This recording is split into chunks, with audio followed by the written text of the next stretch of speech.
Ça vous est déjà arrivé de subir une injustice sans pouvoir rien faire? Je travaillais dans un bureau. Je n'étais pas le plus assidu, mais j'étais un employé normal, sérieux. Un jour, le patron nous annonce qu'on devra travailler en équipe sur un projet important. Je me mets en groupe de 4 avec des collègues que je connaissais bien. Comme j'étais le plus expérimenté, on me désigne chef d'équipe. On s'est reparti les tâches entre nous et le travail avançait très bien. Quelques jours avant la fin, je suis allé voir où en étaient les autres groupes. C'est là que j'ai réalisé qu'un des groupes n'avait quasiment rien fait depuis le début. Je n'ai pas trop relevé car de notre côté, tout était prêt. Un jour avant la présentation, on se briefe entre nous, on n'est plus que prêt. Le jour J, on présente notre projet au patron. Il est impressionné. Mais je vois que quelque chose le dérange. Il nous demande qui est le chef d'équipe. Je lui dis que c'est moi.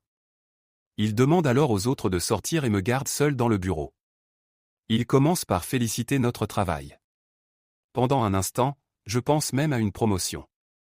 Puis il change complètement de ton. Il m'explique qu'il a certaines obligations et qu'il n'a pas vraiment le choix. Je lui demande ce qu'il veut dire. Il m'annonce que notre travail va être attribué à un autre groupe. Celui qui n'avait presque rien fait. Je reste bouche bée. Il m'explique que l'un des membres du groupe est lié au chef de l'entreprise et que contester pourrait me coûter mon poste. Voire pire. Je l'annonce à mon équipe. On comprend tous qu'on ne peut rien faire, au risque de tout perdre. Depuis j'ai quitté ce travail mais cette histoire je ne peux pas l'oublier.